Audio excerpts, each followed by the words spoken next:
This story is about an American man who couldn't just watch the war in Ukraine from a distance. He chose to act.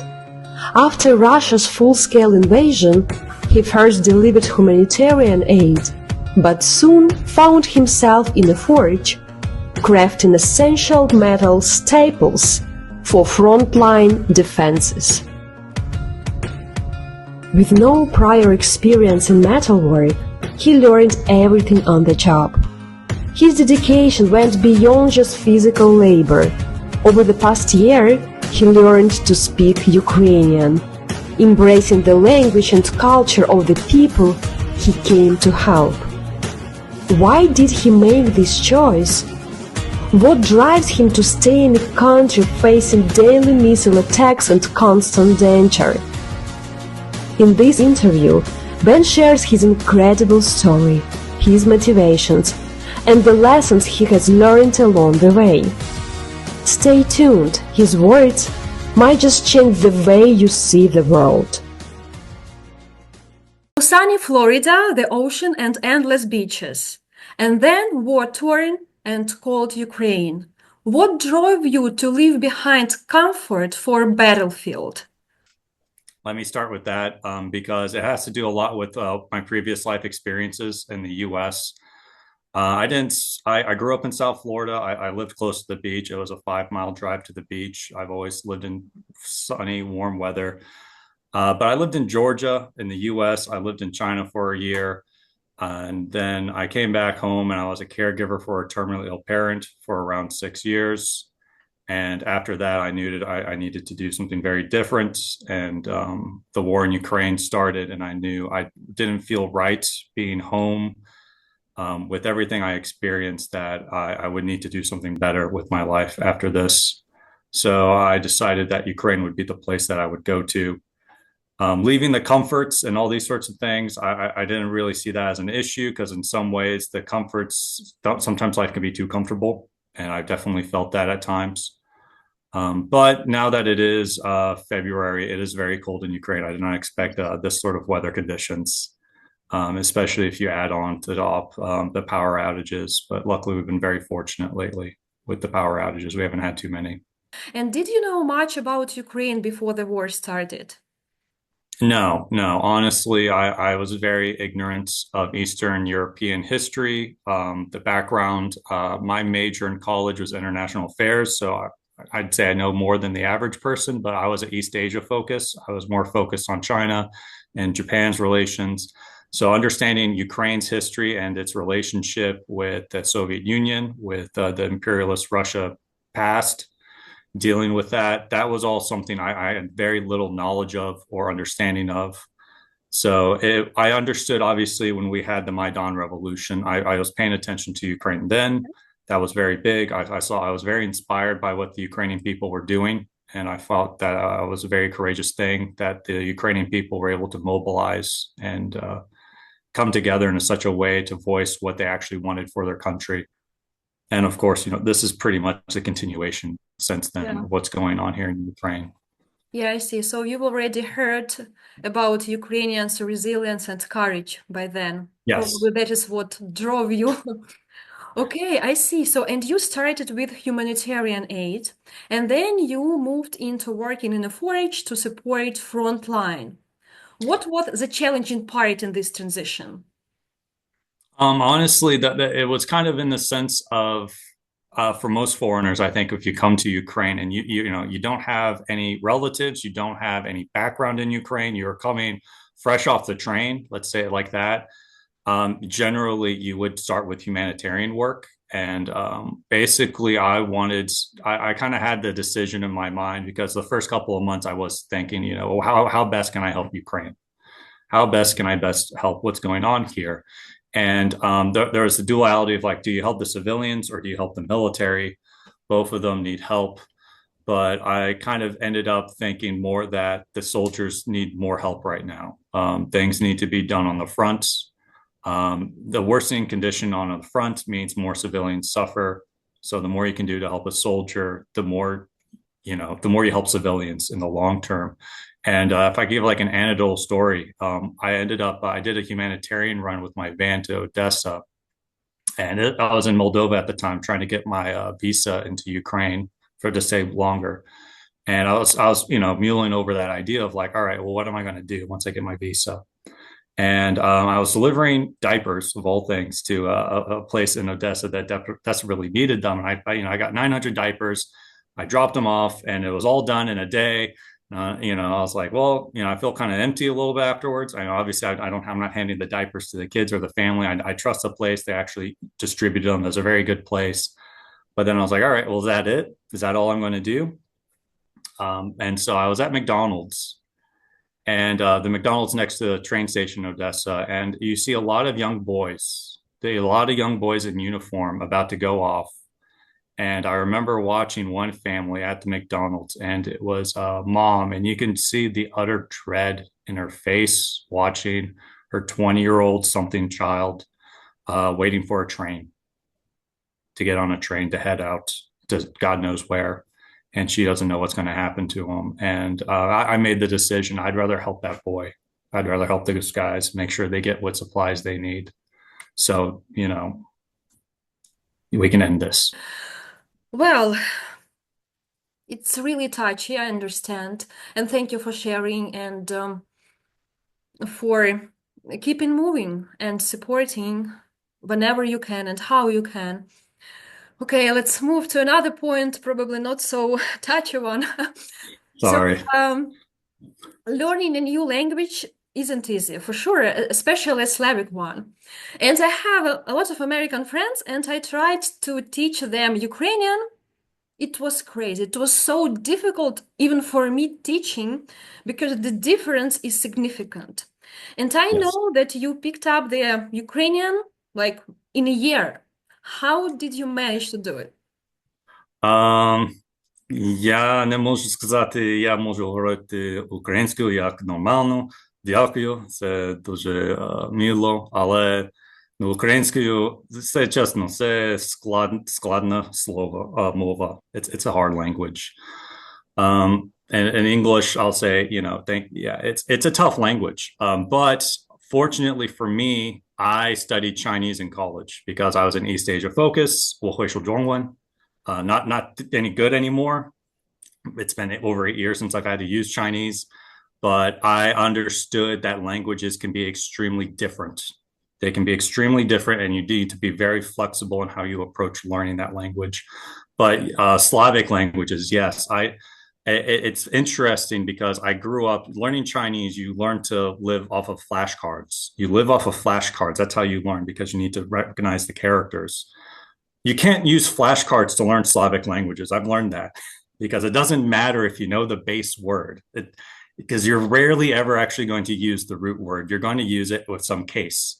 And so there's no point in you really trying to, and then, all right, so, you have in Ukrainian, you have 6 cases or 7 cases, I believe. And then you have a male, female, neuter, and then you have a combination. You need a matrix sheet. So it was very challenging at first to see all that. And I remember the first time I was learning the colors, and she said, "No, no, no, no. It's not like like a chorny machina. It's chorna machina." And I was like, "What?" I was like, "Chorny, chorna, chornet." I was like, "Oh my gosh, what?" And then we can conjugate each version of that, and then boom. And so it's interesting because I remember, when I was like a joke about Poland and about how many ways you can say the word snow. And I was like, I don't understand that. Like, I couldn't even comprehend what it snows, just snow, especially coming from an American language. We don't use cases. So it was very challenging. But honestly, I would say that was my biggest asset coming to Ukraine, because I did not come here with any particular skill set. I used to be a college teacher. I've done many different occupations before I came to Ukraine. I'm more of a jack of all trades sort of guy. And, I knew if I came to Ukraine, I wasn't going to be in the military. I didn't have any combat experience, medical experience. I was a caregiver. I thought maybe I could do something medical wise, because I was told I was very good with medical, taking care of people. But overall, I had no real skills. And I couldn't go to Ukraine immediately when the war started, because I still had a commitment to take care of my mom. So I used that time to study Ukrainian. And I wouldn't say I got good with the language while I was in the US, but I got familiar with the grammar and the other things. So when I got to Ukraine, I wasn't banging my head trying to understand why all these words sound like there's so many flexibility to all these words. And then, yeah, I think that's been my biggest asset is just I'm able to speak with Ukrainians relatively okay. I can understand them in their own language. And that builds a level of trust that I think they're very happy that, you're committed to it. You're not just here as a wartime tourist. You're not just here half the time or something. You're learning the language. You can communicate with them. And especially in the city I live in, I don't live in Lviv or Kyiv. I live in Vinnytsia. It is not a very big English speaking city. And the people I work with, very few of them speak English. And so I must try to communicate with them. Shall we speak Ukrainian a little bit? So a little about Ukraine. I mean, не знаю, чесно, це Okay, we'll keep it simple. чи Like, можна для українських, хто слухає наше інтерв'ю, я хочу сказати, це український має дві великі challenges. right? Перший це просто українську не дуже легко вчити, так. А другий, для моєї experience, це небагато людей у Україні говорити like, частину українською. Багато людей говорять суржику. Так. You speak with surjik. And surjik is a whole other layer that makes it that much harder to understand. Тому Так. ми вдячні вам за терпіння, Бен. Так, це у мене історія. Не кожного у неділю, не кожного щонеділю. Я це українська тітка, українською тіткою. Вона, hosting мене. She Так. hosts me. Так. І вона хоче говорити з українською, але багато часу ми говорити, ми намагаємося говорити, але трохи складно, тому що на часу вона say, таке слово, я не знаю українською, я не знаю таке слово. And I was like, you don't know that word? And it's like, ні. I was like, let me try to find it too. And sometimes that happens where like neither of us know the Ukrainian word and we're like, oh my gosh. It's challenging, and the history of it all. I understand. It's a very tough. It's a topic. It's a sensitive topic. It's a big topic here in Ukraine. Yeah, exactly. So knowing Ukrainian makes your life a little bit easy, but still, let's face the truth, life in Ukraine is tough. Constant missile attacks and power outages and cold winters, but still you keep doing what you do. You keep supporting, you stay in Ukraine, you support military, volunteers, people. What keeps you motivated? That's a hard one. I mean, honestly, you get normalized. A lot of this can become normalized after a while. The bombings. Vinnytsia is a very safe city. I must say, I've been to Zaporizhia. I've done humanitarian runs to Zaporizhia. There was no attack while I was in Zaporizhia. I've been in Kyiv for missile bombings. Yes, those can be very stressful. There's been a missile attack in my village, the village where I lived at for a while. That did suffer a missile attack, and I wasn't there when it happened. But I felt a very big sense of dread and fear when I heard about the missile attack on the village. But it's kind of in the sense of what can you do? Unfortunately, like I said, this goes back to my previous life experiences. Being a caregiver for a terminally ill parent, what can you do? Sometimes you realize, the world right now does not seem to be going in good directions. If I was to leave Ukraine and I go back to the US, I'd be terrified. At least here in Ukraine, I can do something. I feel like I have the power to do something and to actually cause some change. I can physically help people that we're working towards a common goal. In the US, I'd have no idea what I could do. So stress, fear, that sort of stuff, you get used to in some ways. I have lost more hair in Ukraine, I've noticed. But You just get used to it. I hate to say it, the human's ability to adapt to bad circumstances is very big. And that's that kind of what drives me. And that's kind of the other thing. It's like even when sometimes I do want to go home, or if I want to quit, it's like, all right, well, what am I going to do then? As I usually say, this is the best thing I can do with my life right now. I have a hard time imagining what would I be doing that would be better for myself, for the world. I Um, understand. Yeah. yeah. It is really important to understand that you bring value to people, to world. Mhm. And I think it's more important than being in a comfort, in a safe place, but not being able to bring some value. By the way, so many people want to help, but they hesitate to step out of their comfort zone, and that is understandable. And what would you advise to those who like want to help Ukraine but don't want know how to start? Baby steps, baby steps and effort, and just trying doing something, seeing what sticks, what doesn't stick. That was my biggest fear coming to Ukraine. I drove to Ukraine in my own van. My game plan, I had a game plan, before the war started. I was going to take my van to Europe and do a Euro trip. But then the war started, and I was like, all right, I need to go help out. And I remember after my mom passed away and I had a date set for my van to go to Ukraine, I stressed out completely trying to figure out how am I supposed to get humanitarian goods from the US in my van to Ukraine. And I was already getting overwhelmed with everything, and I haven't done anything yet. And so my first advice for anyone depends on what your capacity to help in Ukraine. What you have to be kind of rational. You have to be a little realistic to say, all right, do you want to help abroad? What can you do while you're abroad? One would be advocacy. I would definitely see if there's a Ukraine center. There's Ukrainian refugees everywhere. And I think that would be a good place to start if you want to stay in your home country, your home state. Go to that place, see what they're up to. They're probably working on something, and you can help them with that. There's a plethora of people, of YouTubers that are here that are trying to do support. You can just follow them, support them. There's that social media side. If you actually physically want to do something to help Ukraine, it depends where you are. I'm going to be honest, it's not hard to get here into Ukraine. I'm planning on making a video about getting into Ukraine as a foreigner. It is not a hard task. If you want to, you just need to get a plane ticket to Krakow, and then you get a train to Przemysl, and you can walk across the border, and you get a marshrutka to Lviv, and you're in Ukraine, and you can throw a stick anywhere in Lviv, and you're going to find a net weaving place. All right, you can at least weave nets in Lviv. All right, if you want to start there.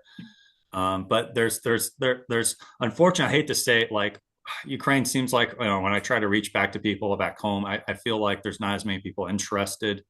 There doesn't seem to be as many volunteers, but basically, I keep it short. There are guys that are trying to get supplies into Ukraine. There's a plethora of resources. Just spend an hour a day, I'd say. If you want to help, just spend an hour a day researching, finding ways, cold calling people, see what you can do if you really want to help. And if you want to get into Ukraine and help inside Ukraine, I say go to Lviv. First place I tell anyone to go. If you have no connections, you have nothing, you just want to go and help, go to Lviv first. That is the most entry point for anyone. And from there, you can work it from there, and you can do a lot of great stuff. I'll tell you more.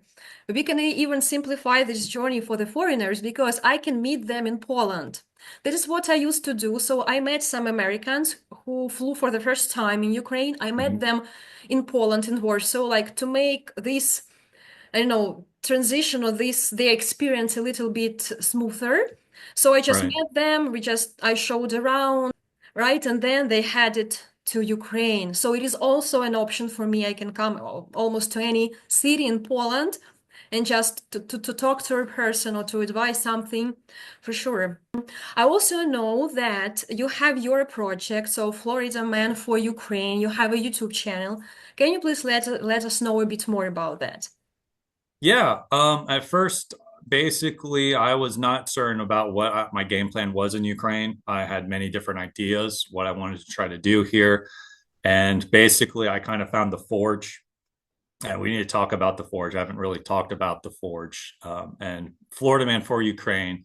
The premise of it is that basically there's a lot of great Ukrainians here doing a lot of great work, and they're sacrificing a great deal of time, their health, their money to keep their country alive. And what my organization is doing is finding those people and providing them the financial assets so they don't need to worry about trying to raise funds. They don't need to worry about trying to go out and trying to get enough resources so they can just operate and do great stuff inside of Ukraine. That's what my organization is primarily about. And so the first thing we do is helping the forge here in Vinnytsia. That forge makes supplies for the military so that they can build bunkers and trenches. We build burners for the troops so they can stay warm during winter. Florida Man for Ukraine now is buying all the rebar that we use to make our staples, which are now used for trenches. So they no longer have to worry about that.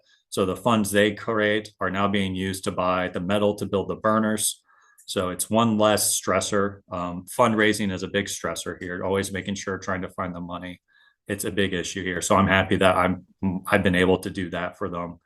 I have other projects. There's other people I've met. I'd like to help fund their or fund them so they don't need to worry about this and they can just focus on keep doing a good job. And then for my YouTube channel, it's basically me kind of showing what's going on here.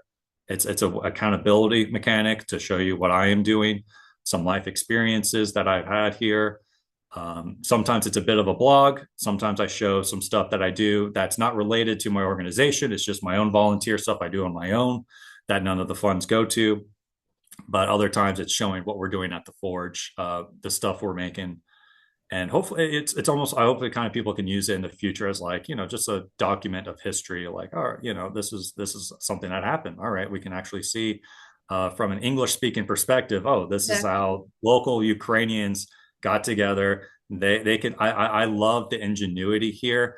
It boggles my mind how these guys are able to make some stuff out of just bits of scrap. It always impresses me. And just to show people that, like, look, we can make great things with very little materials or money. You're right. And it is important to speak out loud about Ukraine, about what's going on to other parts of the world, especially you as an American. Yes, so you have more trust, more credibility, I think. And by the way, I tried to watch your video yesterday about how to make a drone. Yes. So, yes, it was interesting, but I'm not so technical, so it was a little bit complicated for me, but I did my best. Yeah, I'm trying to. I would like to make those. It's a lot of. I've been surprised. I never knew how much work it goes into actually making videos. I never knew, and I always feel like that's some areas that I really need to start improving more on. But It's totally fine. I'm also just learning how to make these videos, but I cannot just stay silent. I need to talk about Ukraine, about what's happening, about people that inspire all the world. And even though it's not perfect, even though if I'm not a professional, but that is what I can do. And I need to do it, and I see that it's getting better. What has been the most touching and unforgettable experience working alongside volunteers and soldiers? There's a lot of experiences and moments I've had here that have been quite powerful.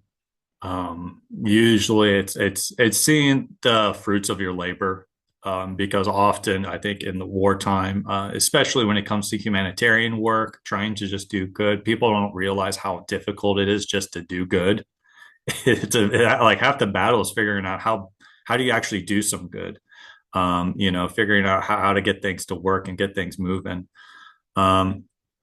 So it's talking to soldiers, especially veterans here, and trying to help them and communicate with them their stories. I had a very touching moment. It was very sad, but very nice. Vinnytsia is a city that has a pretty big military hospital. So a lot of veterans come here for treatment and active guys. There was one guy, one veteran. He was a young man, probably 25. I was coming back. It was a Saturday night. And I was going back to where I sleep. I was at a bar with some friends, and I saw a guy in military fatigues. He had a cast on his leg, and he was stumbling across, like, he was just struggling to walk, across a bridge. I was like, all right, well, you need help, man? What's going on? And he said, I'm just going to the bus station. I got a bus tomorrow. I just came here because to get treatment. And I said, all right, well, you want someone to talk to while you wait for your bus? Because this is around 10 p.m. And he was just going to wait overnight, sit there. And Vinnytsia has a river running through the town. It's a very nice river. It's a very beautiful city. And so we just ended up sitting there talking. He grabbed 2 beers and we just sat there on the river and talked. And he got to share his experiences on the front, the traumas he's had to deal with, the loss.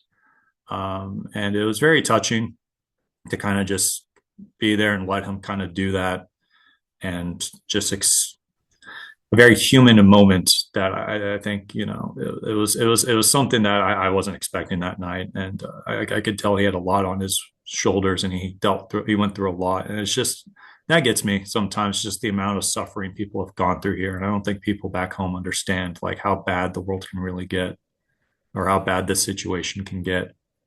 So reaching out and finding him, and then telling him, we're trying to figure out something to help veterans at the Forge, offer some sort of workshop therapy for them. These are things I'd love to do to get people to help them heal. So it's just hearing these stories from veterans and other people about, how bad it's been for them, and trying to help them figure out how to get back to some sort of sanity. Because that's kind of part of my story, is just I had to deal with a parent who had Lou Gehrig's disease, and it's a horrible disease. And going through these things, they take a bit of you, and it's always a struggle to kind of try to find that again. Sometimes it is like healing just to talk. When you're talking, when someone listens to you, when you can open your heart.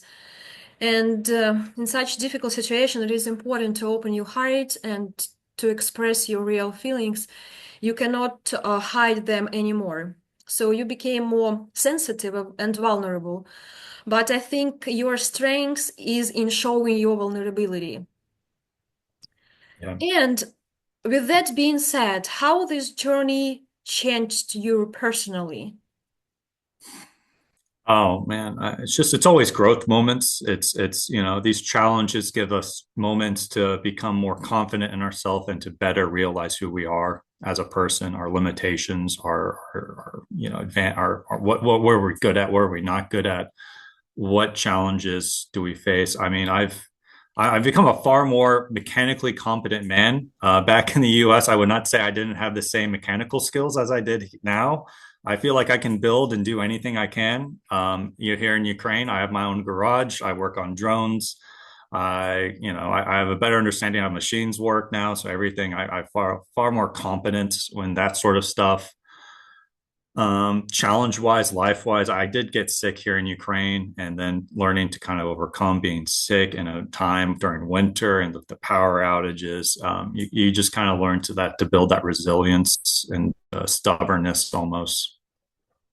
It's just, in the long term, it just makes you more fortified, and you feel more confident in your ability to deal with any situation. Now, it's hard for me to imagine a situation now where I don't feel like I can have some sort of control or ability to figure out how to get out of it, or to, solve it. Yes, unfortunately, such experiences, they make you stronger. Yes. Okay, so what message would you like to share with both Ukrainians and people all over the globe who are watching this interview? For the Ukrainians, understand that you still have friends abroad. You still have people that are helping you, that are still working to try to help you. It's just, I understand it's tiring. You're exhausted. I get that. It is very exhausting. I don't think a lot of Westerners understand how exhausted it is. And I understand when you talk about the war, you're talking about the Maidan, since Crimea. Yeah, I get you, and I'm with you. All right. For those abroad listening, everything's going south. It seems like the world's going south now. I completely understand. But you got to try something. All right. You got to give that, don't be the person, if you have grandkids and your grandkids ask you, what did you do during that crazy time at the beginning of the 21st century? Like, I just sat home and watched TV. I mean, like, you can do something. You'd be surprised what you can do. All right. I'm nothing special. I had no special skills. I was just a guy in a van. I came to Ukraine and I tried to make it work. And now I'm here. making drones, helping an organization.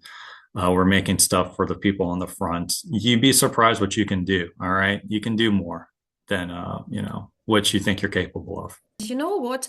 When you feel depressed, how to overcome it, what to do? One thing that you can do, you can start giving, taking care of other people. You won't be concentrating on yourself and on your own problems. All of us, we do have problems. That's normal. That's life. But when we are thinking only about it, we are diving deeper. But when we start giving and change our focus from inside to outside, like how I can help, what I can give. I'm not in my problems anymore, right? I'm thinking what value I can bring. And by giving, I'll start receiving more by meeting new people, by having this deep conversation. Yeah, I think having the less you think about yourself, the less problems you have in some ways. Exactly. You don't give yourself enough time to think about like, well, I should have this, I should have that. And you can have a very simple life. Honestly, I think a lot of people don't understand how simple your life could be, and you can be happy without a lot of stuff. And a lot of our problems are caused by ourselves. I mean, it's a lot of overthinking. Yes, So exactly. I think yeah, so. focusing on others and trying to help others is a good way to kind of get out of that mindset. And then you'd be surprised how things just start feeling better. Ben's journey in Ukraine is more than just a personal mission. It's a commitment to real change. He keeps extending his impact with the project Florida Man for Ukraine, dedicated to providing essential aid and supplies to those on the front lines. If Ben's story inspired you, you can be part of this mission too. Visit his website to learn more about how you can help. Every contribution, big or small, makes a difference. Let's make this world brighter together.